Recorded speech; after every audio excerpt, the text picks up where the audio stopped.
کفار مکہ، یہودی اور عیسائی، ان تین گروہ نے اللہ کو ماننے کے باوجود ان کا ایمان ناقص رہا. کیوں؟ یہودیوں نے کہا عزیر ابن اللہ، عزیر بیٹا ہے اللہ کا. عیسائیوں نے کیا کہا؟ عیسیٰ ابن اللہ، عیسیٰ بیٹا ہے اللہ کا. مشرکین مکہ نے کیا کہا؟ یہ ملائکہ اللہ کی بیٹیاں ہیں. نعوذ باللہ ثم نعوذ باللہ. اللہ کی ذات کو انہوں نے اکیلا، اللہ کو اپنی ذات میں اکیلا نہیں مانا، تنہا نہیں مانا. کسی نے اپنے نبی کو بیٹا بنایا، کسی نے ملائکہ کو اللہ کی بیٹی بنائی. یہ اللہ کی ذات کا شرک ہے. جو نماز پڑھے، روزہ رکھے، حج کرے، زکوٰۃ دے، صدقہ دے، جہاد کرے، قتال کرے، تمام نیک اعمال کر لے، لیکن وہ اللہ کو اس کی ذات میں اکیلا تنہا یکتا نہ مانے، تنہا یکتا اکیلا نہ مانے، تو اس کی کوئی بھی عبادت اللہ کے ہاں قابل قبول نہیں ہو سکتی. کیوں؟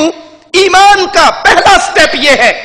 کفار مکہ نے پوچھا تھا اپنے اللہ کا تعارف کروائیے، اپنے رب کے بارے میں بتائیے، وہ کس جنس کا ہے، وہ چاندی کا ہے، سونے کا ہے، کیا ہے، کیسا ہے؟ تو اللہ کا تعارف کیا ہے؟ قل هو اللہ احد. نبی ان کو کہو اللہ احد، اللہ ایک ہے، اللہ ایک ہے. سیدنا بلال مکے کی گلیاں، تپتا ہوا ریت، سینے پہ پتھر، ظالم مار رہے ہیں، کفار مار رہے ہیں، زبان مبارک ہل رہی ہے.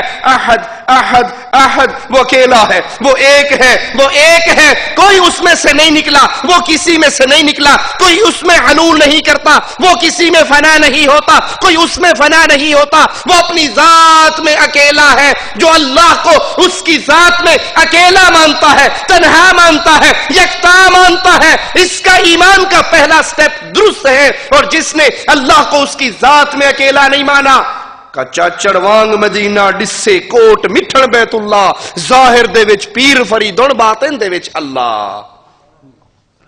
ظاہر دے وچ پیر فریدن. آپ جب کوٹ مٹھن جاؤ گے، بابا فرید کے دربار پہ جاؤ گے، ظاہر دے وچ پیر فریدن، بظاہر بابا فرید ہوگا، باطن دے وچ اللہ. بابا فرید کو دیکھ کر دھوکہ نہ کھانا، حقیقت میں وہ اللہ کے روپ میں دنیا میں آیا ہے. انا للہ و انا الیہ راجعون. وہی جو مستوی عرش تھا، خدا ہو کر اتر پڑا مدینے میں مصطفیٰ ہو کر. انہوں نے اللہ کو اس کی ذات میں اکیلا نہیں مانا. میں رب کے گھر میں اپنے اللہ سے ڈر کر کہتا ہوں، اللہ کی قسم کھا کر کہتا ہوں، جو شخص اللہ کو اس کی ذات میں تنہا یکتا تسلیم نہیں کرتا، رب محمد کی قسم اس کا کوئی عمل اللہ کے دربار میں قبول. میں مثال دے کے سمجھا دوں آپ کو، اللہ کے لیے اعلی مثال. آپ مردوں کی غیرت یہ ہے کہ وہ اپنی عزت میں کسی کی شراکت برداشت کر لیتے ہو؟ ہاتھ اٹھائیں جو کہتے ہیں ہم کر لیں گے. کوئی نہیں کرتے. یہ غیرت مند ہونے کی دلیل ہے. امام الانبیاء نے پوچھا تھا نا، اگر تم اپنی بیوی کے ساتھ کسی غیر مرد کو دیکھو کیا کرو گے؟ سیدنا سعد نے کہا تھا واللہ لأقتلنہما، دونوں کی گردنیں اڑا دوں گا، دونوں کی گردنیں اڑا دوں گا. صحابہ نے حیرت سے دیکھا. آپ نے فرمایا سعد کی غیرت پہ تعجب نہ کرو، انا اغیر من سعد، محمد کی غیرت تو سعد سے بھی زیادہ ہے صلی اللہ علیہ وسلم، اور رب کی غیرت محمد سے بھی زیادہ ہے صلی اللہ علیہ وسلم. یہ صحابہ کی غیرت تھی جو اپنی بیوی کو غیر مردوں کے ساتھ برداشت. ہماری غیرت کافی ڈاؤن ہو چکی ہے. ہم پانڈا مارکیٹ کے گیٹ پر اپنی بیگم کو اتارتے ہیں، جا شاپنگ کر لے تو میں ویلا ہو کے تینوں لے لاں گا، کوئی گل نہیں، جاؤ پھر لو، بھیڑ بکری ہو، چر لو، واپس فارغ ہو جاؤ گی، پیٹ بھر جائے گا، آگے لے جاؤ. بیویاں بڑی شوق سے کہتی ہیں میرا جو ہے نا وہ بہت اچھا ہے، گھر کی ساری شاپنگ میں ہی کر کے لاتی ہوں. مولوی صاحب ہیں، ان کو تو خریدنا بھی نہیں آتا، میں ہی خرید کے لاتی ہوں. یہ دیوس اور بے غیرت ہے جو تجھے غیر مردوں سے منہ ماری کے لیے چھوڑ دیتا ہے. غیرت مند برداشت نہیں کرتا، اس کی عزت، اس کی غیرت، غیر مرد. اور ان بے غیرتوں کا حال کیا ہوتا ہے؟ گھر سے نکلتی ہیں تو نقاب کر کے نکلتی ہیں، کپڑے والے کی دکان پہ جاتی ہیں، اس نے بھی یہ کپڑا لٹکایا ہوا ہوتا ہے، مردوں کی بینچ ادھر ہے، عورتوں کی ادھر ہے، وہ پردہ کھینچ دیتا ہے کہ بڑی باحیا باشرم عورت آ کر بیٹھی ہے، اور یہ پردے کے پیچھے بیٹھتے ہی فوراً نقاب نیچے کرتی ہے. کہتے ہیں آپ بڑے عرصے کے بعد آئی ہیں. جی میں کچھ مصروف تھی. یہ سوٹ دکھائیے، یہ تو 600 روپے کا ہے. پہلی دفعہ تو میں 400 کا لے گئی تھی. اچھا کوئی بات نہیں, آپ لیٹ آئی ہیں نا, بہت عرصے بعد آئی ہیں, ہم ڈسکاؤنٹ دیتے ہیں, آپ 450 میں لے جائیں. وہ لاتی ہے اور خاوند کو غصے سے کہتی پچھلی دفعہ آپ 900 کا لے کر آئے تھے, میں 450 کا لائی ہوں, آپ کو تو شاپنگ کرنی بھی نہیں آتی. لیکن یہ نہیں بتاتی کہ میں اس بے غیرت کے سامنے اپنا چہرہ ننگا کر کے بیٹھی تھی, میں نے اس سے نرم لہجے میں لوچ میں گفتگو کی تھی, میں نے اس کو پرانے گاہک ہونے کے کئی بار ذکر کیا تھا. ہم آپ کے پرانے کسٹمر ہیں, اکثر آپ کے پاس آتے رہتے ہیں, اس ساری بے غیرتی پر تو 400 روپے کا ڈسکاؤنٹ کروا کے آئی ہے. رب محمد کی قسم, مواحد مومن غیرت مند بندہ 1000 روپے کا خسارہ کر سکتا ہے, اپنی بیوی کو غیر مردوں سے ایسے بات کرنے کی اجازت نہیں دیتا. غیرت پیدا کیجئے, دیوس نہ بنے. اپنی بیویوں سے لڑنے والوں, دیور کے ساتھ بیٹھ کر روٹی کیوں نہیں کھاتی, جیٹھ کے کمرے میں کھانا کیوں نہیں دے کر آتی, میرے دوستوں کے ساتھ پکنک اٹینڈ کرنے کے لیے میرے ساتھ چل کر کیوں نہیں جاتی. اگر کوئی ایسا نہیں کرتی وہ غیرت مند ہے, اور جو ایسا کرواتا ہے وہ دیوس اور بے غیرت ہے.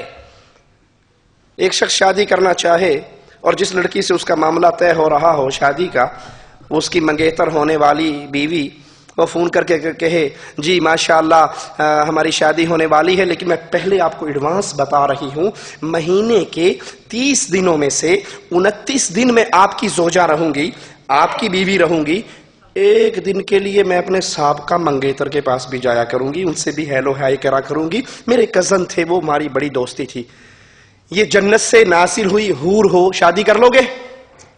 جی نہیں کرو گے؟ کیونکہ جہاں تو کہہ رہے نا میں نے ایک دن جانا, دفع ہو مر, وہیں پہ زندگی گزار دے, مجھے تیری ضرورت نہیں ہے. آپ کی غیرت ہے, آپ اپنی عزت میں کسی کی شراکت برداشت نہیں کرتے. ایک اور مثال سے سمجھ لیں, آپ آئے گھر میں, بیگم سے کہا کھانا لے کر آؤ, محترمہ کھانا لے کر آئیں, پہلا لقمہ لگا کے آپ کی سی نکل گئی, مرچیں اتنی تیز تھی, آپ نے غصے سے دیکھا, اس نے کہا غلطی ہو گئی معاف کر دینا, غلطی ہو گئی معاف کر دینا, آئندہ نہیں کروں گی, آج معاف کر دو. آپ کہتے ہیں جاؤ معاف کیا. جوتے لے کر آؤ, وہ جی میں پالش نہیں کر سکی, غلطی ہوگی معاف کر دو, آئندہ غلطی نہیں ہوگی, جاؤ معاف کیا. کپڑے لے کر آؤ, جی میں استری نہیں کر سکی, بچے رو رہے تھے, گھر کا کام کرنا تھا, معاف کر دو, آئندہ نہیں کروں گی, جا معاف کیا. وہ غلطیاں کر رہی ہے, آپ معاف کر رہے ہو, معاملہ ختم ہو گیا. وہ آپ کے ساتھ بیٹھ گئی, کہنے لگی جی ماشاءاللہ آج آپ جب ڈیوٹی پر گئے تو گھر کا مین گیٹ کھلا رہ گیا, اچانک میری جب نظر اٹھی, میں نے باہر دیکھا ایک نوجوان گزر رہا تھا, ماشاءاللہ پیارے تو آپ بھی بہت ہیں, لیکن کاٹ او بھی نہیں سی. میرے دل کو لگ گیا, وہ بہت اچھا لگا, خوبصورت. اب میں آپ کا انکار نہیں کر رہی, میں آپ کی توہین نہیں کہ آپ بہت پیارے ہیں, لیکن او بھی واہ واہ سی. کیا خیال ہے, اب برداشت کر لو گے؟ غیرت ہوگی تو بازو مروڑ کے چل نکل کرو. وہ کہے گی جی معاف کر دیو, کہنا ہون نہیں معافی.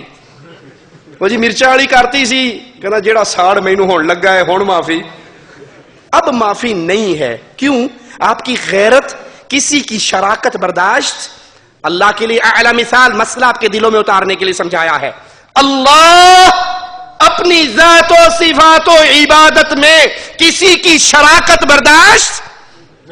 جب آپ کی بیگم نے یہ کہا, اب آپ کو نہ اس کی خدمت یاد آئے گی, نہ اس کے کپڑے دھونے یاد آئیں گے, نہ جوتی کی پالش یاد آئے گی, نہ بچوں کی خدمت. آپ کو کہ سارا برباد, اس نے میری عزت میں کسی اور کو شریک کر لیا. میرے اللہ کے لیے اعلی مثال, جب انسان اللہ کی ذات میں, اس کی صفات میں, اس کی عبادت میں کسی اور کو شریک بناتا ہے تو پھر نمازیں برباد, روزے برباد, حج برباد, زکات برباد, جہاد برباد, قتال برباد, مارکے برباد. وہ انسان ہمیشہ کے لیے جہنم میں داخل ہو جاتا ہے. مالک کا اعلان ہے ان اللہ اور لوگوں بے شک اللہ تعالی لا یغفر ان یشرک بہ, مالک کبھی معاف کرے گا نہیں. یہ امپاسبل ہے, ناممکن ہے, مستحیل ہے. اللہ اپنے ساتھ شرک کرنے والے کو معاف کر دے, اس کا ٹھکانہ ہمیشہ کی آگ ہے. آئیے میں چند مثالیں آپ کو دے کر ذات کے شرک کو واضح کرتا ہوں. یہ ہمارے ہاتھ میں کتاب